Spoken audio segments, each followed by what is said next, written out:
Hey, it's Ben.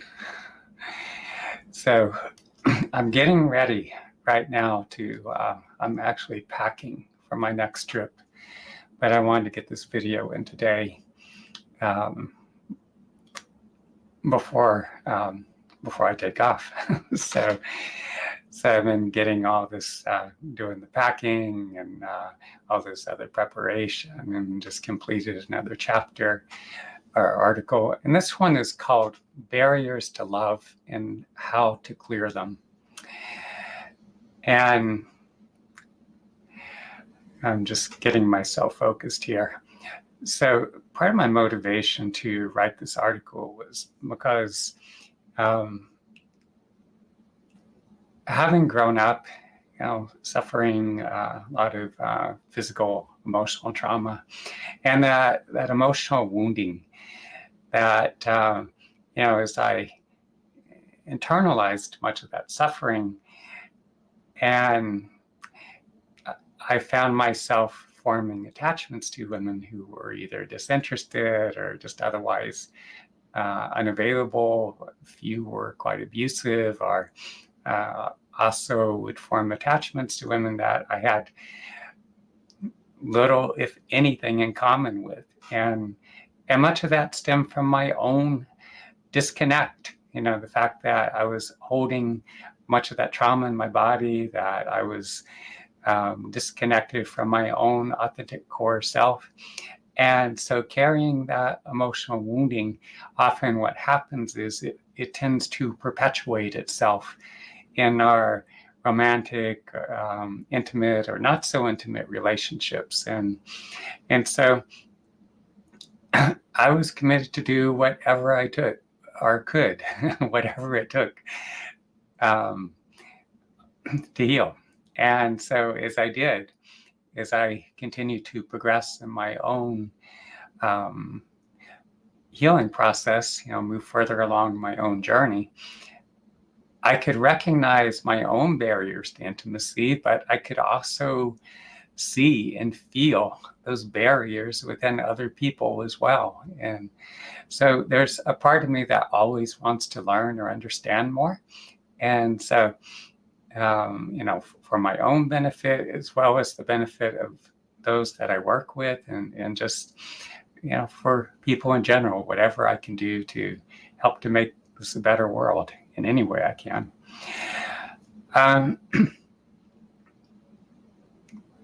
I find ultimately the greatest barrier to love is our emotional wounding, our own and that of the people with whom we interact. And so what happens is, we go through these experiences, childhood, adolescence, even as we grow into adults. And so what happens is, most of us not knowing how to deal with our emotional wounding, not knowing how to cope effectively, we tend to deny, disconnect, suppress, avoid whatever it is. We don't want to go there. And so we end up holding a lot of these emotions, stresses, these experiences that were so deeply wounding. We internalize that, as well as all the emotions that we don't process. It just gets trapped in our bodies. And so as that happens, it creates this profound disconnect. We're disconnecting from this authentic core of our being. And also, it's like we have this interface. We have, and this core is somewhere buried down deep inside of us, but it's part of ourself that's conscious, and it's looking out into the world, as we interact with other people and all that. And the emotional wounding that we carry, it creates this filter through which we perceive ourselves and other people and the world in which we live, all that. So it just creates this tremendous distortion. And so because of that, we often end up attracting people who are not all that healthy for us, people who reenact a lot of our early life traumas, and by doing so, it just reinforces the pattern. And a lot of this happens outside of our conscious awareness. We're not fully aware of what's going on. And then the fact that as we attract these people or individuals into our lives, then we experience a lot of the same kinds of relational dynamics, and it evokes a lot of the same kinds of painful or distressing emotions. And when we shut that down, shut down our feelings, we push the feelings outside of our awareness, we numb ourselves, then what happens is it reinforces those patterns, reinforces our own disconnect, and it's a bad thing. So, and that's why it's so important for us to, on a daily basis, be taking the steps necessary to facilitate the healing of our own emotional woundedness. So I'm going to refer to my notes here. I just highlighted some things so I could glance at so I'm not just going completely blank and not remembering what to say, which can easily happen when I'm sitting in front of the camera. But anyway, we all bear the scars of past traumas and other deeply wounding experiences, and these can, whether they occurred in our childhood, adolescence, later into adulthood, we've also endured all kinds of hardships and losses and setbacks along the way. People have lied to us. We've possibly been cheated on in relationships. People that we've been in relationships with have dumped our ass, maybe even ghosted us. And I just want to check something real quick. It looks like the live stream is still working. Earlier on, I had a moment of panic because all of a sudden, as I was sitting up, it disconnected. And so we carry this emotional wounding, and it affects us on so many different levels. If we experience these traumas, often and the fact that we internalize a lot of these painful emotions, and so what happens, it contributes to this sense of unworthiness, where we feel that we're not worthy or deserving of love. And there's also the as I said earlier, because when we have these deeply wounding experiences and we internalize them, there's a part of our subconscious mind that's like wanting to come to some sort of resolution. So what happens is subconsciously or unconsciously, we seek out individuals and experiences. I guess the subconscious at some level is just hoping that, well, if I attract that kind of person into my life or reenact that same kind of experience, that's going to lead to some sort of resolution. But the fact, as I said, when we suppress our emotions, when we don't want to face the issues, all that, then we don't learn, we don't grow, and it just ends up reinforcing the pattern. So that's why it's so important. When we find ourselves reenacting these patterns, we need to face the issues head on. We need to fully open to our emotional responses, drop into the depth of what we're feeling, breathing softly and deeply, processing, digesting what's happening, doing the best we can to understand what we're dealing with, the patterns that we're enacting. I'll go a little more in depth in that later on. Emotional wounding, it adversely affects our ability to communicate our needs and desires, to establish healthy boundaries and all that. And so that often leads to conflicts and misunderstandings. And so again, that's why it's so important for us to be taking constructive steps on a daily basis to process our stress, frustration, other emotions, that arise, that the sadness and grief when we go through a breakup or just whatever kind of crazy making relational drama, when we can embrace that experience and work with our subsequent emotional responses, it gives us the opportunity to take these deeply wounding experiences and transform them so that they become a catalyst for growth. As we heal and we facilitate the healing and transformation within ourselves, then that enables us to become more friendly, more open, more present, more engaging. It actually facilitates this transformation through which we're able to attract healthier individuals into our lives with whom we can create, again, healthier, more fulfilling, and more meaningful relationships. So on one hand, like I was saying, I feel the emotional wounding is the underlying basis for the barriers that many of us experience that impede our ability to establish these meaningful connections, to find someone with whom we could love and be loved by. And there are a lot of ways in which this manifests in our relationships or in our attempts to find someone with whom we can love and be loved by. And it's, I have ambiguous feelings when it comes to dating apps. On one hand, it's like, okay, anything that works. It can be extraordinarily challenging for people to meet and connect, for us to meet and connect with someone that we can truly love and be loved by. And I feel a big part of the reason for that is because when we become so disconnected, we become so incredibly walled off, disconnected from our core being, and we establish these barriers that make it so difficult for us to connect with people that we would meet, encounter in everyday life, then that makes it that much harder, instead of just kind of feeling safe to communicate with the people in our immediate proximity, to be able to access our feeling senses, to tune into the people around us, to access our intuition that would tell us, wow, this person has the potential to be a really good friend. I feel something good about this person. I should talk with them.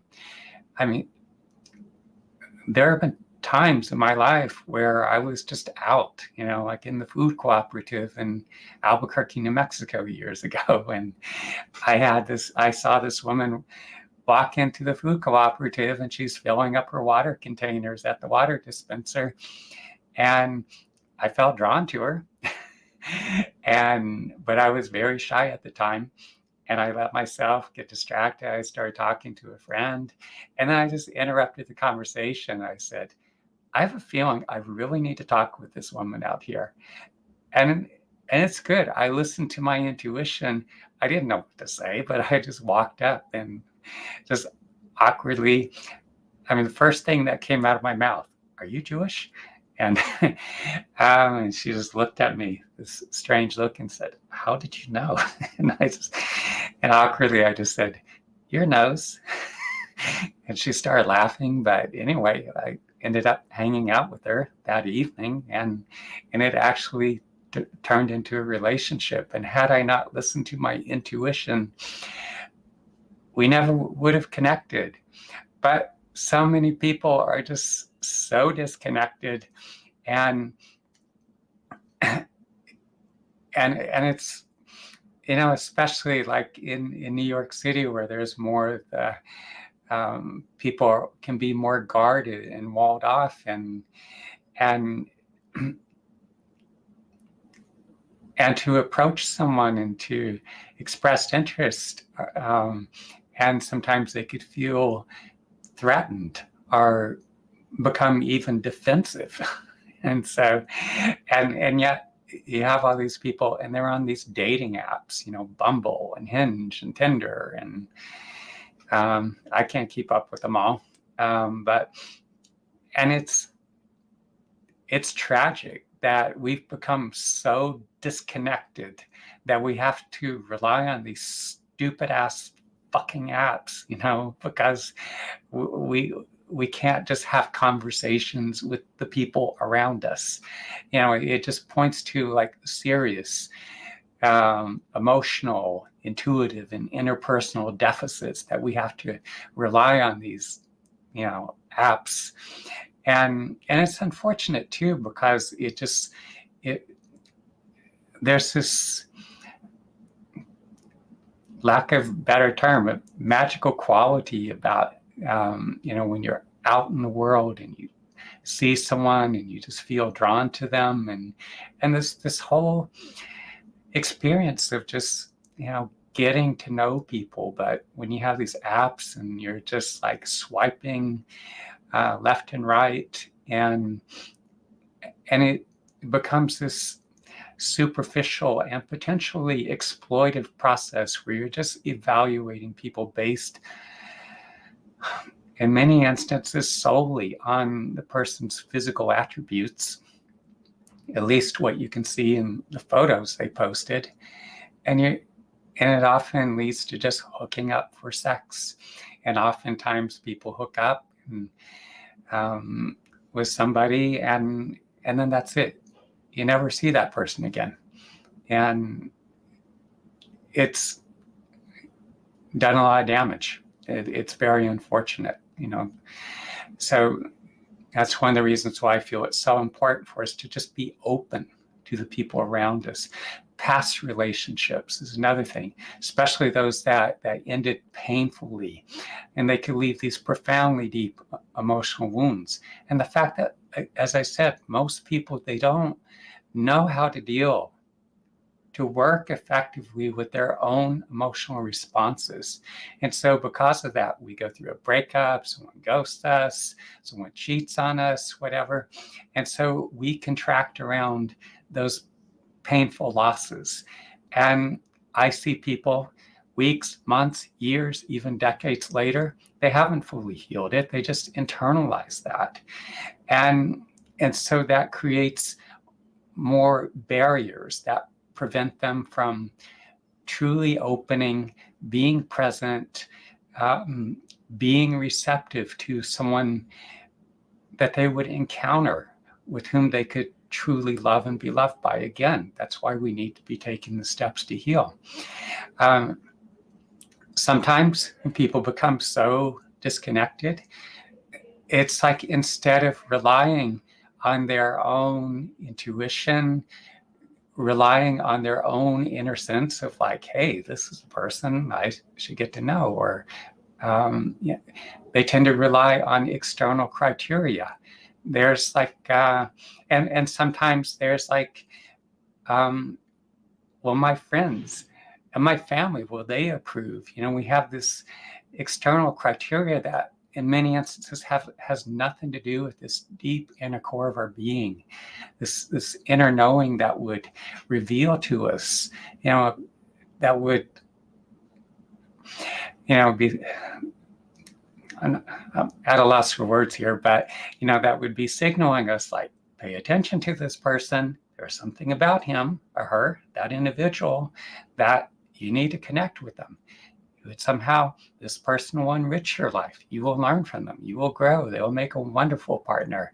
Maybe it could just be a platonic friend, but you're not going to know that if you're so disconnected from this internal core, and you're looking for the approval of friends and family and all that. That's why, again, we need to do the deep internal work to heal and to develop our intuitive side. Other thing is the fear of rejection. It's in our culture here, it's still, men are expected to initiate and to pursue, and it's changing to some degree, but a lot of men especially are afraid to approach. If you go in other cultures, like For me, spending a lot of time in Sri Lanka, for instance, it's like, and also living among Native Americans. With Native Americans, the women could be very direct and very forward. They let you know if they're interested. In Sri Lanka, a little more reserved, but they will make eye contact and they will smile, even engage you in conversation. And so it gives you that, like, oh, okay, I think this person is at least open to me, or they seem to like me to some degree. So you feel a little more safe to approach. But in this culture, if you try to approach somebody a lot of times, and they can be assholes about it. It's okay if you're not interested in somebody, okay, you're not going to be interested in everybody. But sometimes women have shown interest in me, and regardless, it's like if someone expresses interest in me, I realize that person's paying me a compliment. I want to leave them with a good feeling, even if I can't reciprocate their romantic interest. I'm straight, but if a gay man, when gay men have expressed interest, I'm just very straightforward in that sense. And I just say, look, I'm very, very straight, but I genuinely appreciate the compliment. And there are times where, like some of these gay men, even, it's like, they get it, it's like, okay, he's straight, and they accept that. And I've actually gotten to be friends with them. I've gotten to be friends with some of the women who maybe I didn't feel that romantic interest, but I was able to establish that friendship. And, it's good to have that connection. You never know that maybe you're not interested in that one person, but they could have a friend or someone that they could introduce you to that you would be attracted to, who would be a good match. Again, another thing is how we perceive ourselves, because if we've suffered from, abuse, mistreatment, if we've been rejected and ghosted, or someone's cheated on us, again, it could also stem from childhood trauma. There's sometimes we feel like shit about ourselves, because we internalize that pain. And if we haven't processed those incredibly painful emotions, we hold them within our bodies. And that becomes the filter through which we perceive the outer world, other people, the way we interact with other, and also the way we see ourselves. And so it creates this buffering. Many of us these days, at this time in history, we're so caught up in work and other obligations and social pursuits, or our passions or whatever. But sometimes relationships get put on the back burner. We just don't prioritize them. And so we need to be able to create that space. For instance, you have couples that they have date nights. So they say, we're going to prioritize our relationship. We're going to put the phones away, and we're just going to go out and we're going to be together as a couple. But even if you're single, just having times where you set your work down and let go of the other pursuits, at least set them aside for a while, and just engage with people, even if it's just being with friends or something. I'm incredibly busy. I have an enormous amount of work to do, but sometimes I get a call, or I'm just in the city, I'm out, I have things to do, but I encounter someone and I just start engaging with them, and I'll just like, okay, this is come into my life at this time, so let's go with it. And I'll just completely do something completely different than I had planned to, even if it means like spending a few hours with someone in a cafe or something. Some people have difficulty committing to any kind of relationship. Maybe it's fear of being vulnerable, the fear of added responsibility that comes with commitment and all that. Maybe they start to get close, and so what they do is that when it starts to feel too close, they cut off. They cut the relationship, they cut the other person off. If you find yourself doing that, and I've walked people through this practice when I'd be doing sessions with them.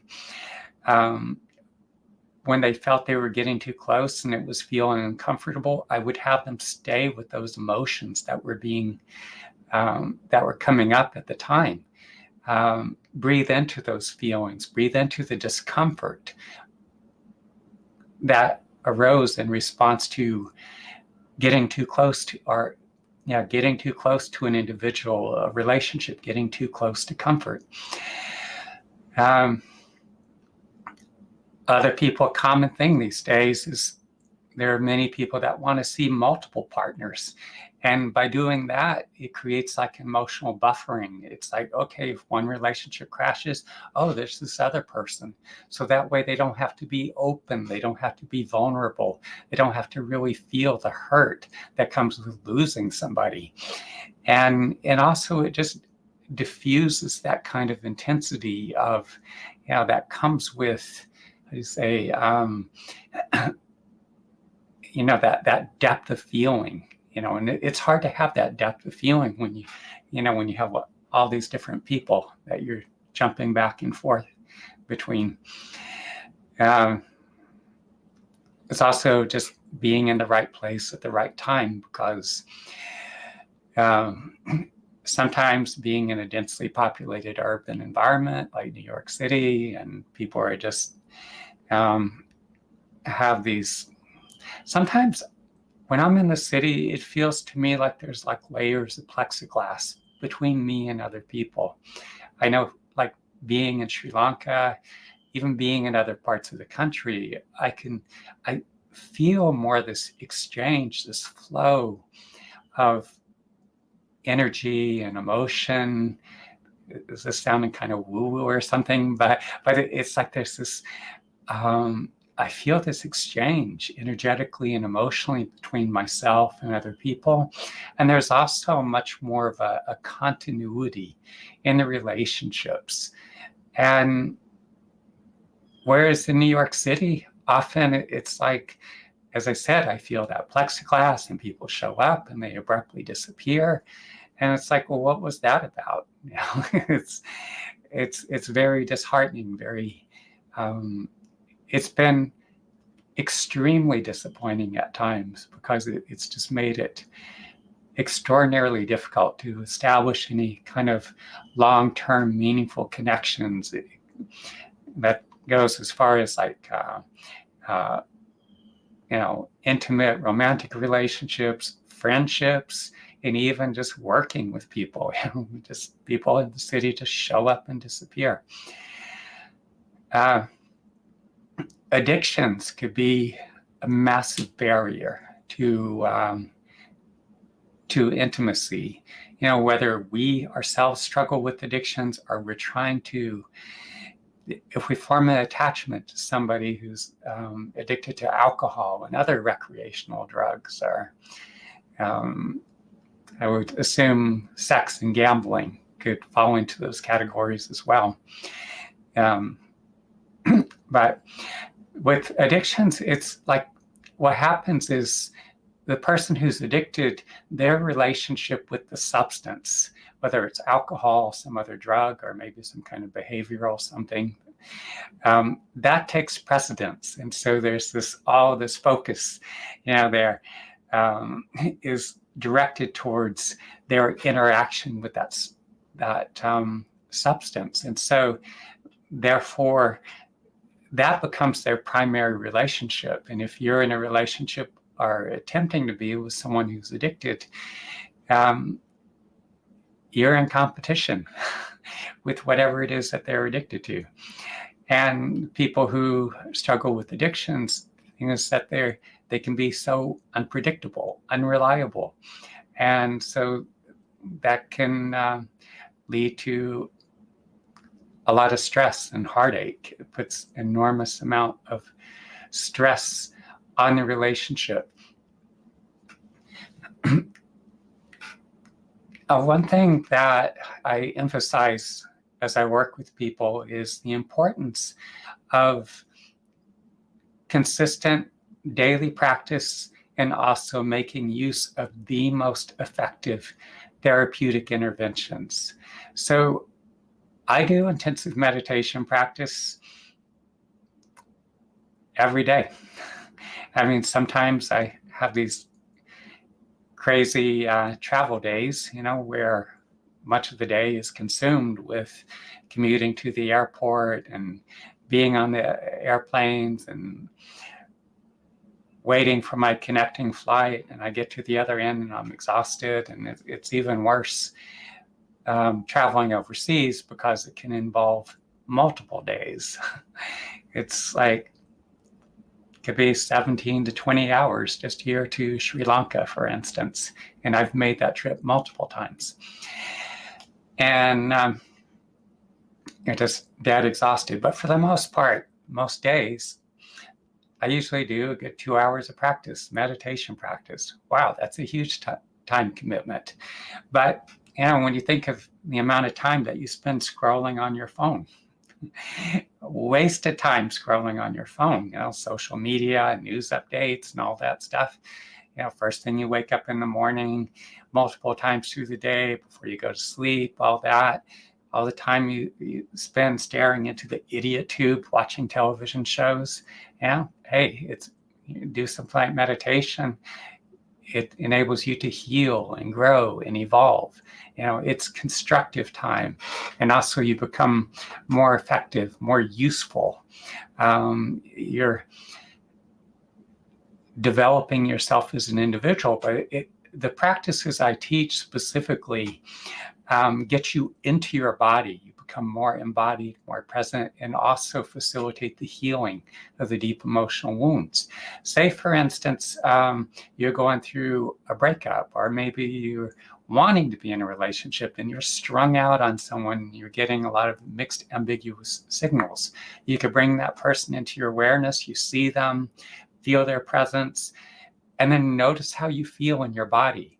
How does it feel physically? What kinds of sensations, what kinds of emotions or feelings are emerging? Bring your full awareness to what you feel, center your awareness in those feelings and sensations, and breathe softly and deeply. That's going to help you to process or digest your authentic emotional responses. As you do that, that helps you to work through the craziness, all the ambiguity of relationships. You gain greater clarity.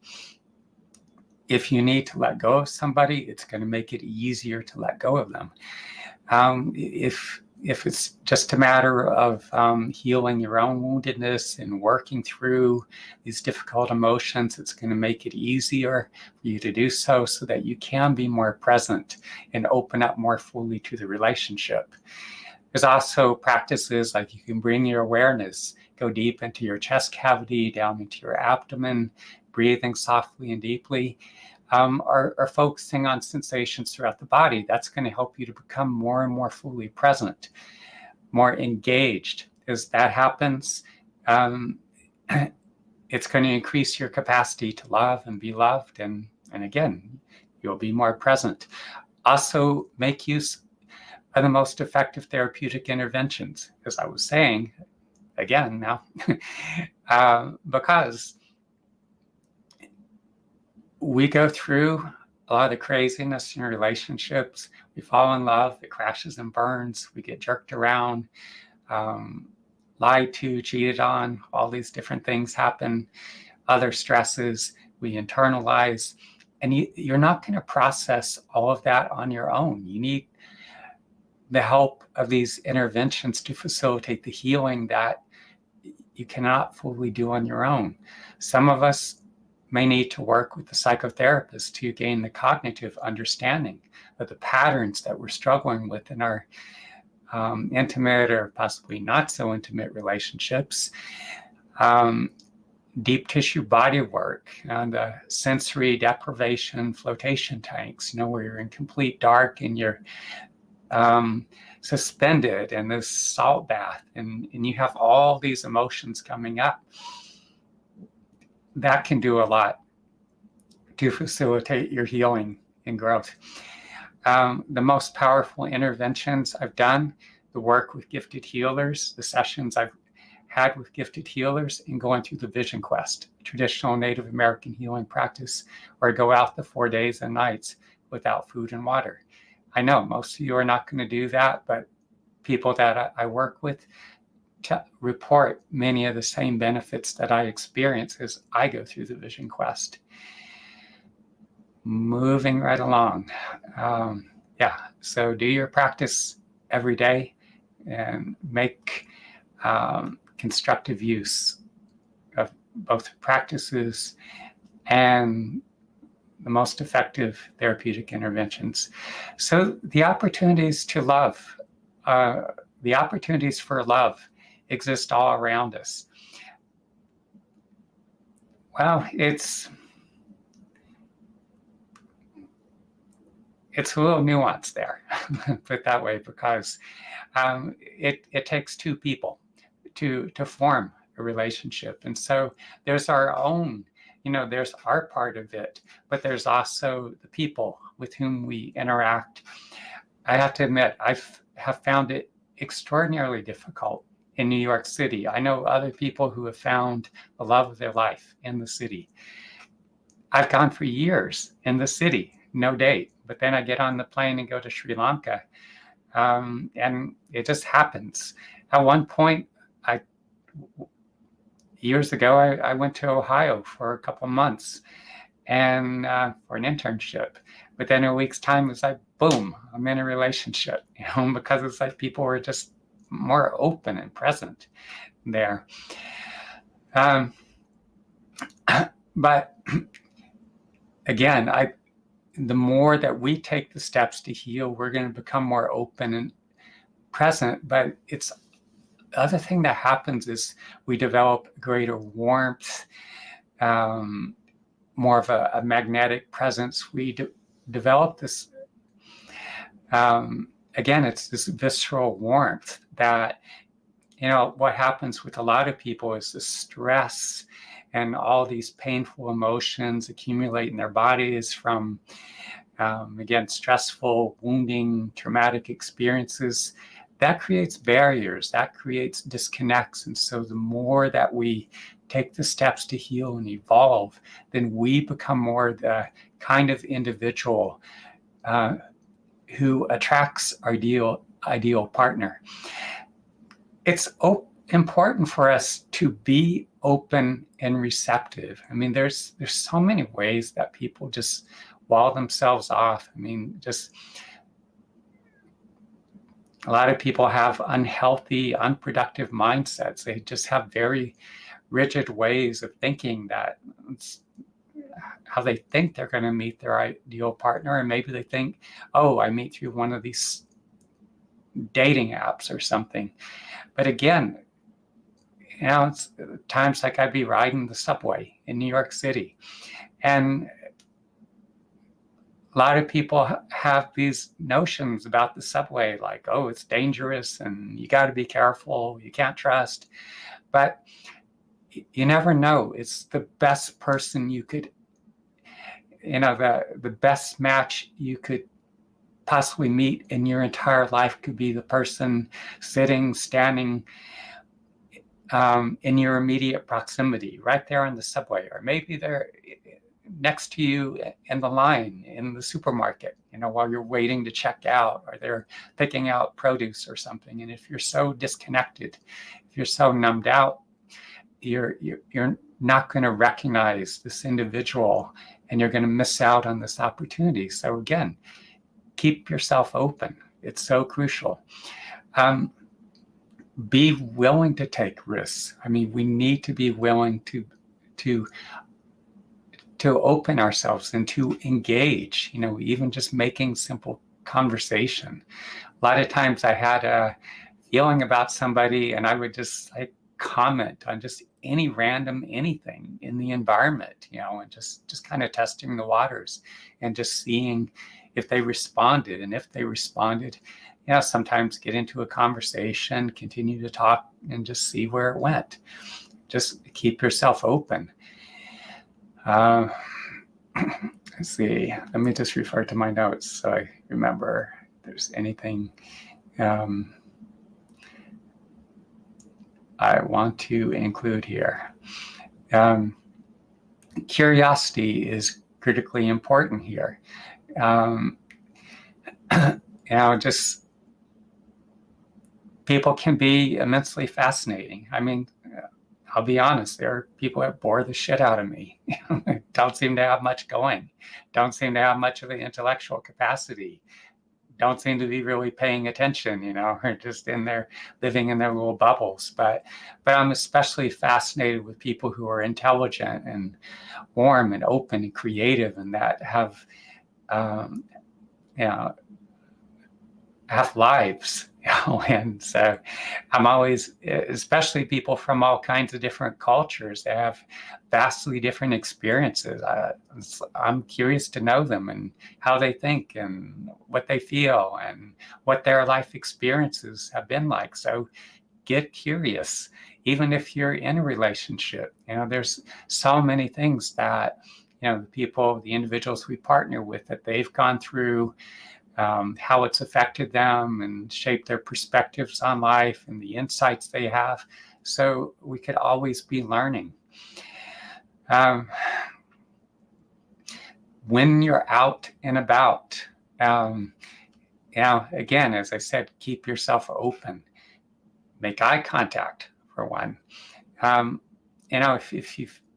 If you get a good sense, if a person has a good feeling or vibe, and it's one thing too, as you take the steps to heal your own emotional woundedness, you develop this sensitivity so that you feel the presence of the people around you. Some people are not going to feel good. Well, I move away from people that don't feel good. But when someone has a good presence, something about them feels good, I move closer to them. And there are a lot of things, it could be sound of their voice too. We all have our physical preferences. Maybe someone looks nice. Maybe there's, like I see a woman, for instance, and even if I'm not so much attracted to her physical features, if I see a woman and I like what she's wearing, if I see a book that she's reading or something, and it's like, wow, I'm impressed with the fact that she's reading that. That tells me that she's got something going on for herself. And so if I see an opportunity, I will make eye contact. So I encourage you to do the same thing. Make eye contact. Person looks back, smile. You see an opening, say something, anything. Comment on that book if the person's reading a book. Commenting on whatever's happening in the immediate environment. Just say something. See if they respond. If they do, and if you feel there's an opening, keep talking and continue the conversation. And if it's not feeling good, just excuse yourself if you can and make your departure. But if it's continuing to feel good, then keep talking. And if it's still feeling good, and this is how I've met a lot of people, like I could be on public transportation, I could be in a class or workshop or in the supermarket. This would happen all the time, especially like when I'm in like Sri Lanka, when I've been in India, I've been in other countries. I just talk to people and engage in all kinds of random places. And sometimes we'd exchange contact information. So if you get a good feeling and you're enjoying the connection, exchange contact information. And oftentimes what happens, maybe exchange email or text or phone calls, whatever. And next thing you know, like in Sri Lanka, they're inviting me to their homes. And I'm having dinner with them and their family, and and hey, it's a new circle of friends, and I'd meet all kinds of people that way. And but definitely be open, just where does this want to go? You start to connect with someone, just feel, get out of these bullshit, like in New York City, there's this thing, you talk to someone on the subway, oh, it's not going to go any further. It's fucking stupid. I mean, seriously, it shouldn't matter where you are. If you meet someone and you feel that resonance, keep talking. If you're still enjoying the conversation, exchange contact information.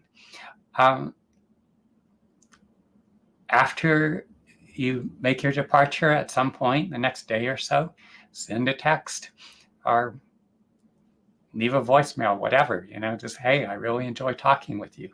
If that individual reaches out to you, respond to them. Because if you don't, that breaks down the lines of communication. And so what could have been a wonderful connection, well, you blew it. You absolutely fucking blew it because you didn't respond. And then, okay, too bad, you lost out. That person lost out.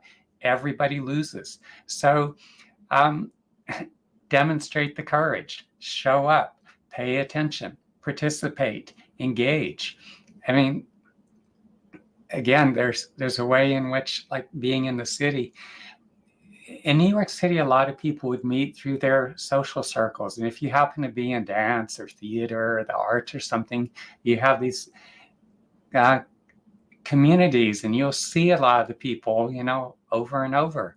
Maybe you're in, a lot of people meet through work. If you're, not everybody has a job where you could meet through work. Other people, maybe they're in school and you're seeing the same people, as you go to your classes over and over. But if you don't have that opportunity in New York City and you just meet people, just kind of run into people here and there, and you're not going to see them again, most likely. And so if you fail to respond, if you don't, if you're having a good feeling about them, if you don't exchange contact information, and if you don't reach out, if they don't reach out, or if one reaches out and the other doesn't respond, that's it. It's gone. You just lost that opportunity. That could have been the best person you would match with in your entire life. But one or the other or both of you just blew it. And again, like I said, conversely, being in India, being in Sri Lanka, I would meet people spontaneously, even when I was in China. Other countries, it's like it just, even in other parts of the United States, people can be so much more open and engaging. And so we need to, again, show up, pay attention, participate. This is how relationships come into being. And so do your part. You can't do the other person's part. And I have to admit, I've experienced enormous disappointment, hurt, and frustration being in New York City. And there are times where I just said, fuck it, I just give up, because I'd make all this effort in New York City and it just wouldn't go anywhere. And it's just because people are in this just rigid mental, just contracted state, where they could just think they could only meet people through their stupid ass dating apps, or if they're meeting people through their social circles. But that's so limiting. So just keep yourself open to meeting people organically wherever you go. What else do I want to include here? Being open, meeting, connecting. Yeah, there is risk involved. Again, tune into your intuition. Do exercise precaution, though. I mean, yes, legitimately, there are legitimate dangers that we need to consider, and especially if you're a woman. So if you get a good feeling, you could exchange a few messages, but you could also do a little background research, look at their social media, Um, as you listen to them, for me, living on Native American reservations, Native American Indian reservations, being in India, Sri Lanka, at times it was very dangerous. Sri Lanka during the war, it was like very lawless. There were all kinds of dangerous people who should have been locked up in prison running loose. And even the police were not a whole lot better. You had about as much to fear from them as you did from the supposed criminals. But yeah, it was horrendous at times, but there are also a lot of warm, wonderful, very, very caring people. So I always had to rely on my intuition. Like, okay, is that a dangerous person who would harm me? Or is this someone who's really genuine, who, is coming from a good place, that has a good heart? I've had times like I was waiting on the side of a road for a bus one night, late at night, and this guy just pulls over on his motorcycle and say, hey, it's going to be a long time before a bus comes by. Hop on the back of my bike. I'll take you wherever you need to go. And he did. But so many people took me into their homes and fed me and made all kinds of connections. And it was just being open. Again, I had to rely on my instincts. And so, and again, especially as a woman, as you meet and you get a sense of somebody, exchange some messages, emails, you look at their social media to get a sense of who they are, meet in some kind of public spaces. So as you spend more time with them, it gives you more of an opportunity to get a sense like, is this person really someone I can trust? Again, it also goes back to intuition, that we need to develop our intuition so that we can feel and sense into different individuals. In my work, I work with a lot of people who have histories of childhood sexual trauma, for instance, and the vast majority of instances, it wasn't some stranger walking down the street. It was another family member. It was a friend of the family, somebody that was known and sadly even trusted. And so that's why it's so important to be able to tune into our intuition, because if I had a child myself, I would want to know that my own child was safe. And so I would be sensing into any individual, if because sometimes you're going to need someone to babysit your child, and so I need to know that he or she would be safe with any person that I would entrust them to. And we're in all kinds of situations as we go through our life, so we need to be able to tune into our intuition. But also your intuition, on the other hand, your intuition lets you know when this person you're talking to, or even a person you see as you move about, your intuition lets you know when, oh, this is someone that I get a good feeling for. You're starting to talk with them. Oh, this is someone that I resonate with. This is someone who would make a good potential friend. This is somebody who has the potential to be maybe even a romantic or intimate companion. Having lived among Native American communities on reservations, having traveled in different parts of the world, I've had to rely on my intuition. It was a matter of survival. And even if you're not living in these like developing nations and all that, just navigating through life, intuition is critically important. It's also active listening, being able to, true listening goes beyond just hearing their words. It's about understanding the emotions, the intentions, the nuances behind a person's words and their actions. By actively listening, we show that we care, that we respect the individual, that we have genuine interest in them.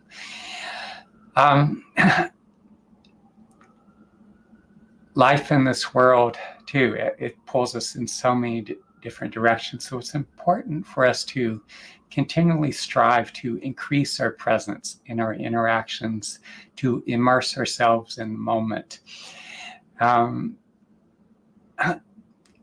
also, as part of that, we need to be continually striving to increase our self-awareness, to be more aware of ourselves, our motivations, our needs, our desires, our weaknesses and strengths.